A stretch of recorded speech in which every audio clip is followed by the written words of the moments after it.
สวัสดีครับผมสวัสดีครับพ่อแม่พี่น้อง FC ไทยลาวเมื่อสุขสุคนมื้อนี้ก็มาพบมาพอกับบ่าวต้นอีกแล้วทุกคนเนาะคลิปนี้กับบ่าวต้นอยากมาตอบโต้มนุษย์ถ้ำทุกคนเนาะคลิปก่อนนั้นคู่มนุษย์ถ้ำแต่คลิปนี้มนุษย์ถ้ำแห้งคลิปนี้ทุกคนเพราะว่าเป็นรปภนี่เพิ่นคอมเมนต์บ่าวต้นเพิ่นว่าประเทศไทยเอาเมืองหลวงของประเทศไทยมาเทียบใส่ประเทศลาวมันเปรียบเทียบกันบ่ได้ดอกซึ่งเบาต้นเฮ็ดคลิปเนี่ยเบาต้นบ่ได้เปรียบเทียบด้วยว่าระหว่างไทยกับลาวได้เบาต้นให้เห็นว่าความพัฒนาการเจริญของประเทศไทยทุกคนเบาต้นบ่ได้แบบเปรียบเทียบกันระหว่าง2ประเทศเบาต้นบ่ได้เปรียบเทียบเลย แต่ว่าเบาต้นอยากนำเสนอให้เห็นสิ่งที่สวยงามอยู่ในประเทศไทยแล้วก็สิ่งที่มันเจริญอยู่ในประเทศไทยแต่มนุษย์ถ้ำคนนี้เพิ่นบ่พอใจเนาะทุกคนเพิ่นว่าประเทศไทยนี่พัฒนามาแล้ว270ปีแต่ว่าสปปลาวนี่พัฒนาเพิ่งจะได้48ปีเองทุกคนเนาะผู้ใดเกิดก่อนเนาะทุกคนแบบว่าป้าลุงคนใดเกิดก่อนคอมเมนต์ให้บ่ต้นฟังแน่ว่าเพิ่นเว้าถูกบ่คำเว้าดังกล่าวพัฒนา48ปีแต่ประเทศไทย270ปีถึกอยู่บ่ทุกคนแต่ก่อนในประเทศลาวไปอยู่ไสเนาะบ่ต้นอยากถามว่าแต่ก่อนประเทศลาวไปอยู่ไสเป็นหยังคือพัฒนา48ปีเนาะคือว่าพ่อบ่ต้นเนี่ยก็เกิดมาก็อายุ60เลย60กว่าเลยทุกคนหรือว่าประเทศลาวกำลังเกิด48ปีนี่บ่หรือจังใดเนาะคือว่าบ่พอใจแฮงเนี่ยนำเสนอเกี่ยวกับประเทศไทยนี่ทุกคนมนุษย์ถ้ำยังหลายทุกคนมนุษย์ถ้ำยังหลายคนที่หูตาสว่างก็คือนี่แหละแรงงานลาวเนี่ยที่มาทำงานในประเทศไทยแต่ว่ามนุษย์ถ้ำเนี่ยยังหลายแฮงบ่ยอมรับความจริงทั้งที่กินข้าวปากแต่ละมื้อมีแต่ของไทยทั้งนั้นบ่ยอมรับความจริงบ่ยอมเปลี่ยนแปลงตัวเองบ่เป็นที่จะยินดีกับคนอื่นมีแต่อิจฉาคนอื่นเห็นเขาได้ดีคือประเทศไทยเนี่ยเพิ่นบ่ได้สอนให้อิจฉากันทุกคนเพิ่นสอนให้คนร่วมยินดีกับคนที่ได้ดีกับคนที่เจริญกว่าแล้วก็ย่างตามหลังเขาแล้วก็เป็นคนแบบว่าบ่ได้ถือเกียรติว่าสิเอาแบบคนอื่นมาพัฒนาตัวเองแต่มนุษย์ถ้ำรปภคนนี้ทุกคนพอใจ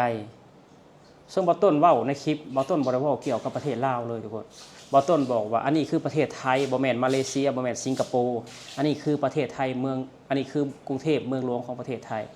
แต่ว่ามนุษย์ถ้ำบ่พอใจทุกคนบ่ต้นก็งึดคือกันงึดแฮงอันนี้เป็นหยังคือบ่เบิ่งคลิปแล้วบ้านเพิ่นพัฒนาจังซั่นจังซี่เนาะยอมรับความจริงนี่บ้านเพิ่นพัฒนาในนั่นแนวนี้เนาะเป็นหยังบ้านเฮาคือยังบ่พัฒนาเฮาต้องเฮ็ดจังไดเฮาต้องเบิ่งเพิ่นบ่เนาะมีแต่เอา48ปีมาอ้างอันนั้นคือความคิดของคนปัญญาอ่อนคือความคิดของปัญญาอ่อนถ้าว่าคนที่ฉลาดเขาสิบ่ได้เบิ่งอายุการใช้งานหรือว่าอายุการพัฒนาเนาะคนอายุ20กว่าปีประสบผลสำเร็จเป็น100ล้านพันล้านมีคนอายุ60ปียังจนอยู่ก็ยังมีนี่คือขีดความสามารถของคนเขาบ่ได้เอาอายุการใช้งานหรือว่าคนที่เกิดก่อนเอามาวัดกันคนฉลาดเขาสิคิดแบบนี้ถ้าคนโง่เขาสิมองว่าเจ้าละเกิดก่อนเจ้าก็รวยแต่คนฉลาดเขาบ่เบิ่งแบบนั้น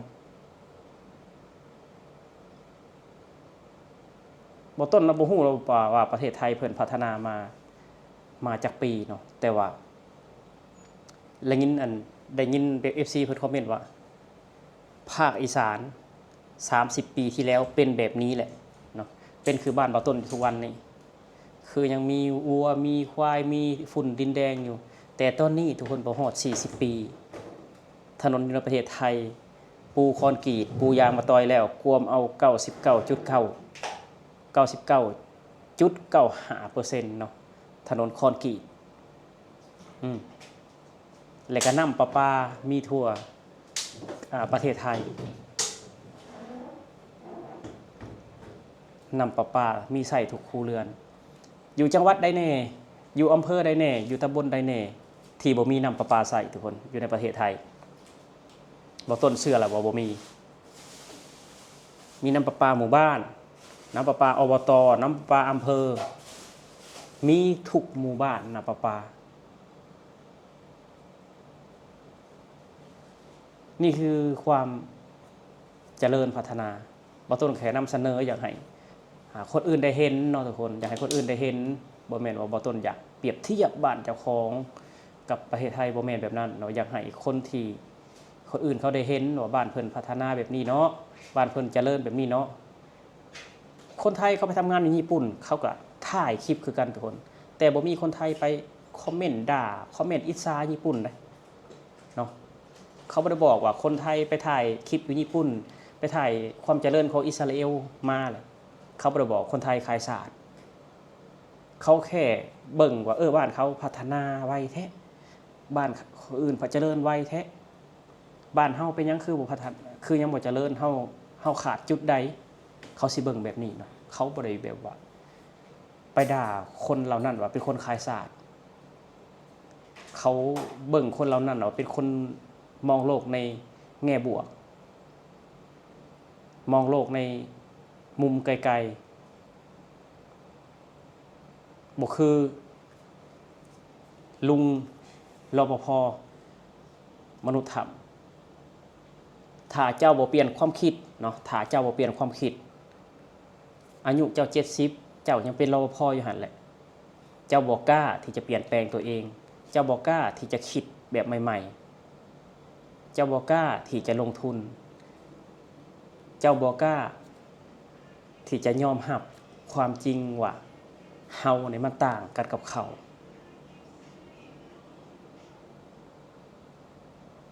หูตาสว่างได้แล้วทุกคนเนาะต้นคลิปก่อนมีครูครูก็ยังคิดได้แค่นี้มานี่รปภ.รปภ.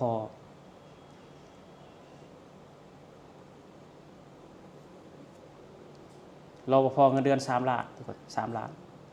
เงินเดือน 5,000 บาทบ่ต้นก็บ่ได้ดูถูกดอกว่ารายได้เนาะ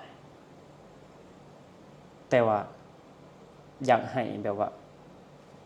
เบิ่งคนอื่นแล้วก็แยกแยะสิ่งใดที่มันดีก็เอาไปปรับใช้สิ่งใดที่มันบ่ดีก็เอาไปเป็นบทเรียนแค่นั้นความคิดของบ่ต้นเนาะบ่มีไผถูกบ่มีไผผิดแล้วก็บ่มีไผฉลาดแล้วก็บ่มีไผโง่คนเฮามันฉลาดคนละแบบโง่คนละแบบเก่งคนละแบบแล้วแต่เฮาสิเลือกเอาแบบใดรปภ.คนนี้บ่ต้นเขาไปเบิ่งแล้วเนาะเบียร์ลาวเอามาเต้นเอามาตั้งวงแล้วก็เปิดเพลงเต้นแค่นั้นแหละคือความสุขที่แท้จริงเลยเบียร์ลาวเบียร์ของคนจริงใจกินเหล้ากินเบียร์แล้วก็ลงโซเชียลเป็นแบบอย่างบทเรียนให้ที่ดีให้แก่เด็กน้อยตื่นได้แล้วเนาะทุกคนตื่นได้แล้วถ้าว่ายังกินของประเทศอื่นตราบใดที่เฮายังผลิตสินค้าเองบ่ได้กินเองบ่ได้ก็หัดยอมรับความจริงเนาะหัดยอมรับความจริงบ่ต้นอยากถามคำเดียวสั้นๆว่าเจ้าขาดผงชูรสไทยได้บ่ถามนี่ขาดผงชูรสไทยได้บ่ขาดผงชูรสไทยเนี่ยเรียบร้อยเลยกลับบ้านเกิดเลยผลิตผงชูรสเองเป็นก่อนผลิตน้ำปลาใส่เองได้ก่อนจริงแบบว่ายังมีอคติกับประเทศอื่น